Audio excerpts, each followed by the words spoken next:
Happy Lord's Day po muli sa ating lahat at tayo po ay muli magpapatuloy tayo sa ating pag-aaral sa Belgic Confession at tayo po ay dadako na sa Article 11 and tatalakayin po natin dito ay the divinity of the Holy Spirit. So the Holy Spirit is true and eternal God, equal with the Father and the Son. So, ang ating pong pag-aaral ngayon ay hinango sa materials o sa ginawa ni A.M. Den Boyer na mula din sa aklat naman na sinulat ni John Van Bruggen. Po.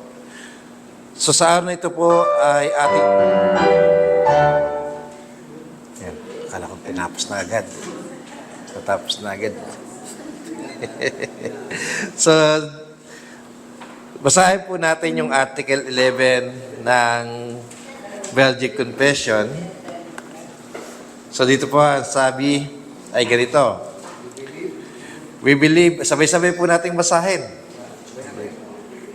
We believe and confess also that the Holy Spirit from eternity proceeds from the Father and the Son, and therefore neither is made and created nor begotten, but only proceeds from both, who is in order is the third person of the Holy Trinity, of one and the same essence, majesty, and glory with the Father and the Son, and therefore is the true and eternal God, as the Holy Scripture teach us. Tayo po manalangin sa sandali. Aming Panginoon, kami po muli ay nalapit sa inyo para sa pag-aaral na ito.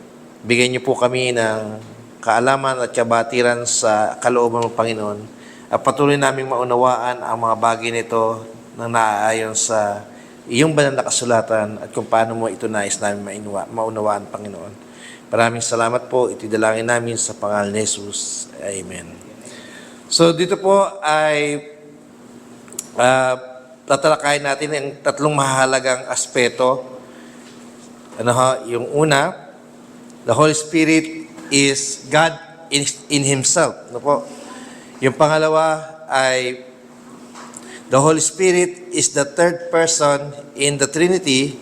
At yung pangatlo po ay the Holy Spirit is worthy of worship and honor. So ito po yung tatalakayin nating mahalagang bagay ngayon sa ating pag-aaral sa the Holy Trinity. Opo. Sabi diyan, so the Holy Spirit is God in Himself. So last week po, pinag-aralan natin na yung God the Son, ano po, ang ating Panginoong Jesucristo, as the second person of the Trinity. And as we discussed nung nakaraan po, nakita natin the Holy Spirit was sent by the Father and the Son. So, dito sa ating unang points na pag-aaral, the Holy Spirit is God in Himself.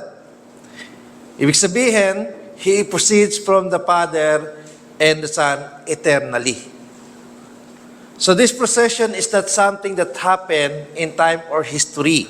Like the Son being sent into the world, it refers to an eternal reality within the divine being. The Holy Spirit proceeds from both the Father and the Son in relation of perfect love and unity. So sinasabi po rito sa Belgic Confession na yung kagaya ng ating Panginoong Jesucristo, ang Holy Spirit ay walang simula at wala ding wakas. So they co-essential and co-eternal siya ng Father and Son. So in John chapter 15 verse 26 shows that the Holy Spirit comes from the Father, and some other passages like Galatians chapter 4 verse 6 and John chapter 16 verse 7 make it clear that He is also sent by the Son. No? This eternal procession points to His divine origin, not created, not lesser, but proceeding in the perfect harmony. It guards us against error that deny the Holy Spirit's deity, such as those who say He is only an impersonal force or created being. So, ang ibig po sabihin, ang sinasabi po sa atin ng Belgic Confession that if God, the Holy Spirit, is co-essential and co-equal with the Father, so wala po siya, gaya nga po siya, wala po siyang simula at wala din siyang wakas. Pero may mga ilang mga sekta mula noon hanggang ngayon na ang paniniwala nila na ang Holy Spirit ay impersonal power. So marami pong ganyang iglesia ngayon na nagtuturo na yun yung katatayuan ng persona ng Banal na Espiritu. Naniniwala naman sila na ang Holy Spirit ay nag-exist. Kasi nga nakikita naman sa Bible. Pero they don't believe that the Holy Spirit is God. That is the problem. Ang tingin nila, kasi nga merong parang ang highest ay ang Father, ang second ay ang Son, at ang Holy Spirit ay yung pinakamababa. No? Pero walang ganong na tayo makikita o mababasa kasi nga they proceed at in equal power, in equal authority, pare-parehas yung equal yung kanilang dominion. So, walang mataas, walang mababa sa kanila pagdating sa kanilang essence and sa kanilang sa authority. No? He does what only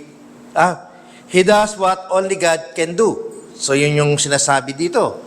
The Bible attributes divine action to the Holy Spirit, things that only God can perform.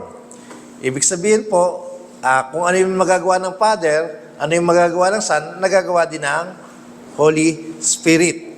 So yun po yung sinasabi. In creation, in Genesis chapter 1 verse 2, the Holy Spirit of God, the Spirit of God hovers over the deep. The Spirit is present and active in forming the world. So, nung tayo mga bata pa at hindi pa natin masyado na ang pagkakaintindi natin, ang Ama lang yung gumagawa. Na po, yun ang pagkakaintindi natin.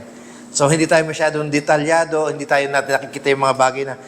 Pero, habang patuloy natin pinag-aaralan ang mga doktrina o mga katuruan ito, naiintindihan natin na pare-parehong kumikilos yung three persons of Trinity, even in the creation. Ano po? So, in Genesis chapter 1, 2, pinakita doon na yung Banal na Espiritu nandun siya yung bumabalot. Ano po? Kumikilos doon sa kawalan. So, in Providence, in Job chapter 33, verse 4, states that the Spirit of God has made me. So, yun po, no? He's not only the breath of God, but the source of life itself.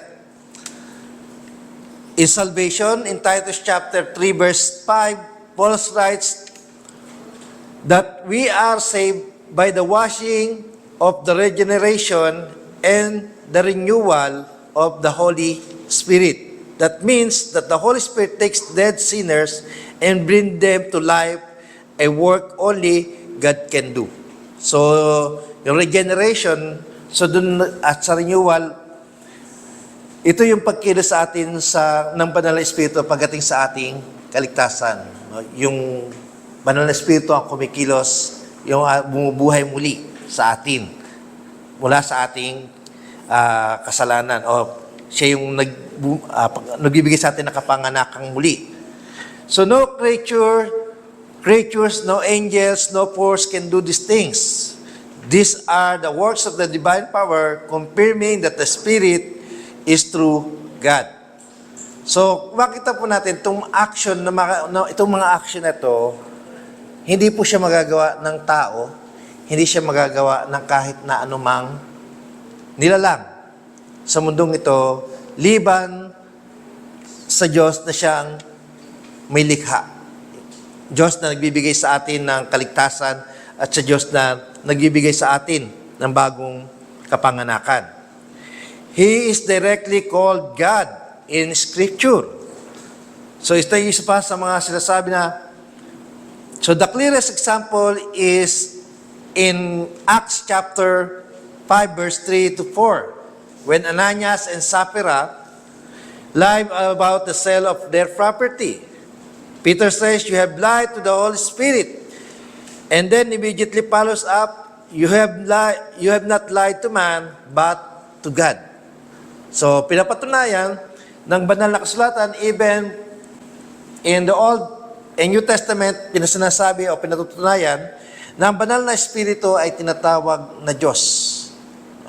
Hindi na, yun ang mga bagay na hindi na maitatanggi, sapagkat kung ang Biblia ang saligan ng katotohanan at siya yung pinanggagalingan ng ating otoridad pagdating sa ating doktrina, then we must believe that the Holy Spirit is God.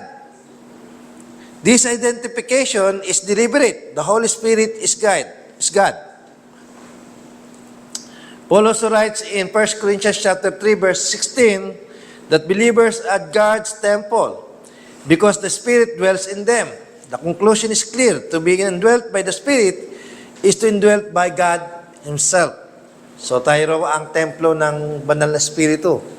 Ibig sabihin, kung saan sumasa atin ang banal na Espiritu, ang Diyos ay sumasa atin. So ito ay malinaw na pagkapahayag na ang banal na Espiritu ay Diyos. These verses leave no doubt that the Spirit is divine, not just divine-like, but truly God. Sa panahon po natin ngayon, kung ating titingnan, hindi masyadong na-emphasize o na-emphasize yung Spirit, banal na Espiritu pagdating sa kanyang pagka-Diyos. Hindi po ba? So pagdating sa mga Sunday school, hindi siya masyadong, sa mga Sunday school, no, kahit noon pa man, hindi siya, ang lagi na-emphasize na, kaya nga sabi nga ni R.C. Sproul, mali yung tanong na, what is the Holy Spirit? Kasi siya ay being. Kaya ang tamang tanong, who is the Holy Spirit? Kasi nga, siya ay persona ng Diyos. But today, hindi siya masyadong napapansin na marami because they believe that the Holy Spirit is impersonal. Ibig sabihin, hindi siya masyadong binibigyan ng emphasis ng mga churches. Some people, So the Holy Spirit is the third person in the Trinity. Okay, He is a distinct person, not an impersonal force. Some people imagine that the Holy Spirit is a kind of divine electricity or bug energy. But the Bible presents Him as a person. He thinks, wills, speaks, grieves, and can be lied to. In Acts chapter 13 verse 2, the Spirit speaks and says, set apart for me Barnabas and Saul. John chapter 14 verse 26, the Spirit will teach and remind the disciples of Jesus' words. So, in Ephesians chapter 4 verse 3, the Spirit can grieve by our sin. So, kasi po ay personal, hindi siya impersonal. Ibig sabihin talagang siya ay buhay, kumikilos. No po? Sa buhay ng mga mananampalataya. Palaya tuloy. Nabubulol na. So, these are personal attributes. He has a will. He communicates and feels. This confirms that the Holy Spirit is not an it, but a He. Yan po yung sinasabi natin. No? Kasi pag sinabi nating it, yan po ay ginagamit sa ibang mga objects. Ganun po yung gamit ng it. Pero pag sinabi natin He, is a personal. And ina-attribute siya sa tao o sa isang talagang being. No? Hindi kagaya ng it, ginagamit lang po yung salitang it sa mga bagay na minsan walang buhay. No? So yun po doon ginagamit yung mga it o sa mga bababang uri. Okay, He shares the divine essence as the Father and the Son. The Belgian Confession emphasizes this, that the Spirit is of the same essence, majesty and glory with the Father and the Son. So, this means He is equal in being, not less powerful, not created later and inferior in any way. There is one God in three persons, each fully divine, yet distinct in personhood. It is important to maintain both truths, unity of essence, and distinction of persons. The Holy Spirit is not the Father or the Son, but He is just as much God.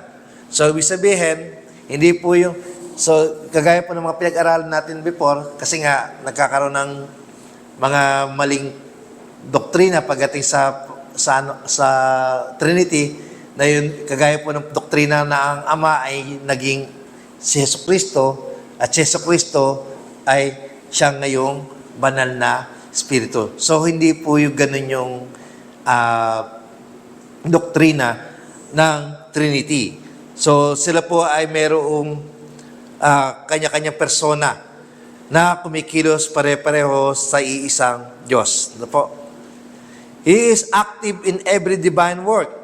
So, kagaya po sinabi kanina, the Holy Spirit is never absent when God is working. Whether in creation, providence, or redemption, the Spirit is always present and active. So, nakan na po, binanggit na natin ang role ng in creation. We saw His role in Genesis chapter 1, verse 2. In providence, He gives life and sustains it.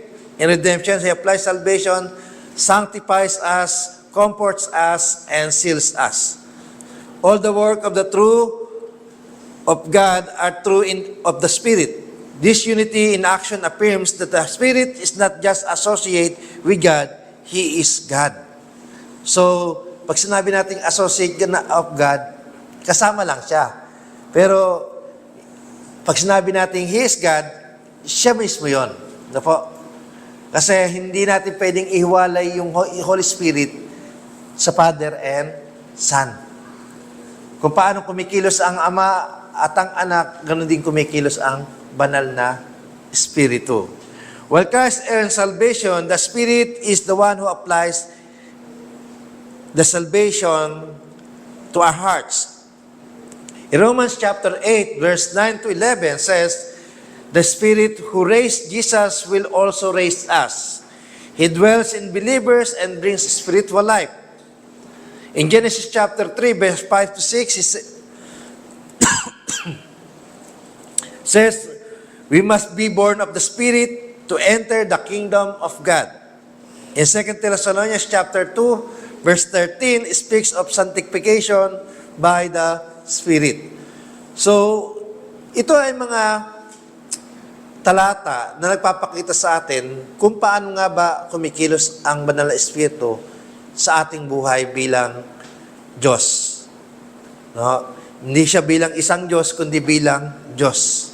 Kasi pag sinabi natin bilang isang Diyos, sinasabi natin na siya iba pa doon sa Ama at sa Anak. So, in other words, we would remain spiritually dead without the work of the Spirit. He unites us to Christ and causes us to grow in grace. So, ito namang, ang banal na Espiritu yung patuloy na tumutulong sa atin. No? Lumago sa ating pananampalataya, patuloy nating makilala ang ating Panginoong Jesucristo. Siya yung kumikilos. No po? So, ito yung biyaya ng Diyos, lalo nating nararamdaman sa buhay natin, sa pamamagitan ng banal na Espiritu na siyang sumasa atin. The Holy Spirit is worthy of worship and honor. Okay, so ito yung sinasabi natin, yung pangatlong bahagi ng confession. Ano po? Sabi doon sa pangatlong bahagi ay, He is true and eternal as the Holy Scripture teaches us. So, ibig sabihin, sinasabi po nito na kung sinasamba natin ang Ama at ang Anak, ay ganun din dapat natin sambahin ang banal na Espiritu. He is to be worshipped as God.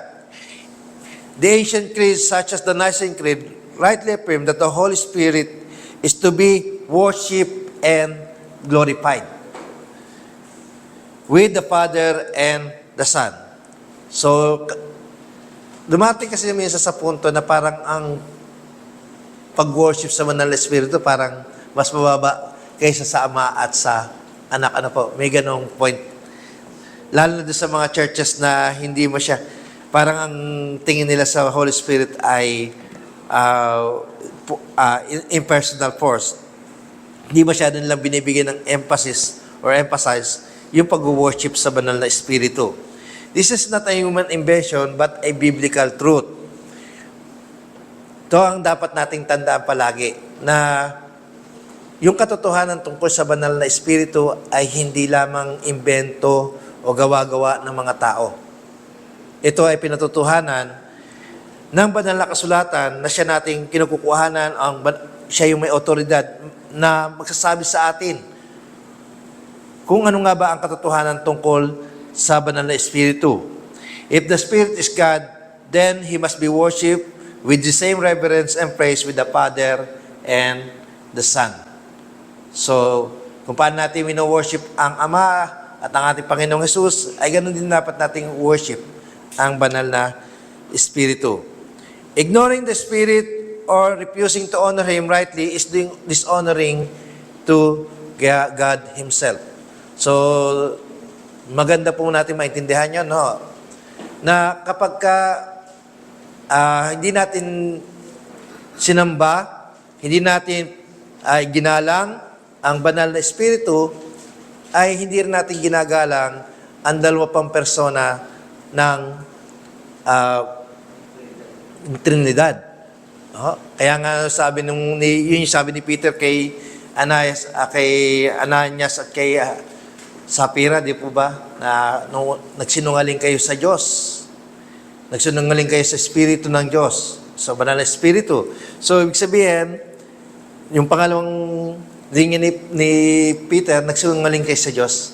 So, kapag tayo gumagawa tayo ng mga bagay na nilalapastangan natin ang Banal na Espiritu, nilalapastangan din natin ang Ama at ang Anak. He is to be obeyed and honored in our lives. Because He is divine and holy, we must respond to the Holy Spirit with obedience. In Galatians chapter 5, verse 16 says, walk by the Spirit. That means let your life be guided by Him. Ephesians chapter 4, verse 30, we do not grieve the Holy Spirit. We grieve Him when we sin, ignore His words, or live in unbelief. So, all these things, kapag ginagawa natin yung mga bagay na ito, ay, basta Tagalog yung ginigrieve? Pinananangis, no? Huwag natin hayaang manangis yung Banal na Espiritu na sumasa atin. Alam naman natin yung kung kailan natin tumatangis sa atin ng Banal na Espiritu. Alam natin yon, no? Na alam natin tayo nagkakamali, pero naglalabas sa loob natin yung mga bagay na ito. Alam natin mali, ginagawa natin, pero patuloy natin ginagawa. Then, nakakaramdam tayo sa ating sarili ng talagang na siya'y kumikilos sa ating, yung conviction natin. Ano po? So, when we honor the Spirit in our life, in how we live, we are walking in the fellowship with the Triune God. Kung tayo lumalakad sa pagkilos ng Banal na Espiritu, then we have the fellowship with the Triune God. Nakikipag-fellowship din tayo sa Ama at sa Anak. Ganun yun. Po. He is often neglected or misunderstood. So, in this point, this is a warning to us. Throughout the church history and many churches today, the Spirit is neither neglected. Some rarely mention or teach about Him. Some rarely mention or teach about Him. Nga po sinasabi ko, hindi na siya masyadong na-emphasis ng mga churches. Mas kilala pa nga ng mga bata ngayon si Pablo, si Pedro, si David, no? But the Spirit, parang hindi mo siya masyadong binibigyan ng emphasis ng mga Kahit ng mga Sunday school materials na naglalabasan ngayon sa mga bookstore, hindi siya masyadong, and even in the internet, walang masyadong bagay na, liban na lang kung talagang siya ay nagiging topic sa pulpit or sa ano. Pero yung ituro siya talaga sa church, hindi siya masyadong ine-emphasize so much. Rarely, ibig sabihin, madalang siyang ituro ng mga churches. Misuse. So, isa pa to. Other reduce him to emotional experiences or false signs and wonder. So, ginagamit din ng banal na espiritu sa, mali yung paggamit sa kanya. More on emotional. And we all know, kapag tayo nando sa isang Pentecostal church, nami-misuse na sa mga ganong churches. Kasi, pagka kinalabutan ka, o tagtayuan ng balahibo mo, sunasakin ng banal na espiritu. So, yung mga ganon na kapag ka ikaw ay alam na alam sa pag-praise and worship, sometimes, ganon na sinasabi na nasa akin ng banal na espiritu this time. So, yung mga ganon. So, we all know, hindi naman sa ganong paraan. And even the signs and wonders, today, so, doon siya mismo nagagamit. Kapag ang Espiritu ng Diyos, naramdaman ko kanina, so, gumagamit sila ng mga, gaya ng pinag-aralan natin nung nakaraan sa pagtuturo ng Pastor Olan, sa mga gifts, no? Na kahit naman hindi talaga gifts o talents lang, doon nila iniuukol yung pagkakaintindi nila tungkol sa banal na Espiritu. We must neither ignore nor misrepresent the Spirit. We must know Him through the Scripture and honor Him rightly as the Spirit of truth and holiness. So, He leads the church into truth and unity. The Holy Spirit is not only active in individuals, but also in the church. He inspired the Scripture in 2 Peter chapter 1 verse 21, so we could know God's will. He convicts the world of sin, righteousness, and judgment in John chapter 16 verse 8. He grants gifts to believers for the building up of the body of Christ in 1 Corinthians chapter 12. He brings unity to the church by uniting all true believers in Christ. So kumikilos ang banal na espiritu sa mga iglesia.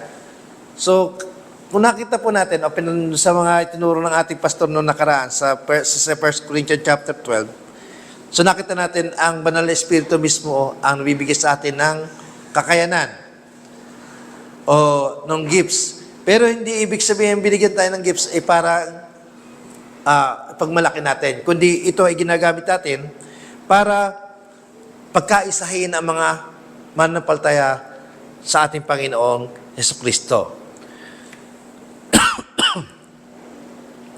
The Holy Spirit is the life and the breath of the church. Without Him, the church becomes a shell. With Him, it thrives in truth, love, and holiness.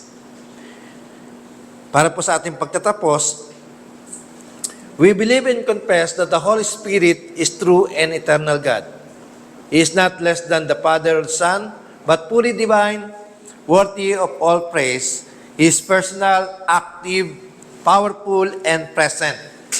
He applies Christ's word to our heart, sanctifies us, and gives us strength to persevere. So let us live in humble reverence before Him. Let us worship Him, obey Him, and rejoice in His gracious work with us, for the Holy Spirit is our comforter, our guide, and our God. Mga kapatid, sa hapong ito, patuloy na pinapaalala sa atin ng Belgian Conversion Act, Article 11, kung sino ang banal na espiritu sa atin. Siya ay patuloy nating dapat sambahin, kilalanin bilang Diyos. At hindi natin siya ma-misuse, represent, kundi patuloy natin kilalanin na ang banal na espiritu ay persona ng Diyos Kasama siya sa paglikha, sa patuloy na pag-sustain sa atin, at gayon din naman sa pagligtas, ay nandoon siya kasama ng Ama at ng Anak. Tayo po ay manalangin. Aming Diyos, kami po ay nagpapasalamat patuloy sapagkat ang Banal na Espiritu ay sumasa amin. Kung paano ang Anak at ang Ama ay nariyan, ganun din siya na patuloy na sumasa amin. Marami pong salamat sapagkat kung wala siya, Panginoon, ay hindi namin maranasan ang kapanganakang muli. Kung wala po ang Banal na Espiritu, walang magbibigay sa amin ng gabay, walang bibigay sa amin ang conviction. Kaya po, patuloy kami nagpapasalamat sa inyo, sa Banal na Trinidad, na patuloy na aktibo sa buhay namin bilang inyong mga anak. Maraming pong salamat. Tidalangin namin sa pangalan ni Jesus. Amen at amen.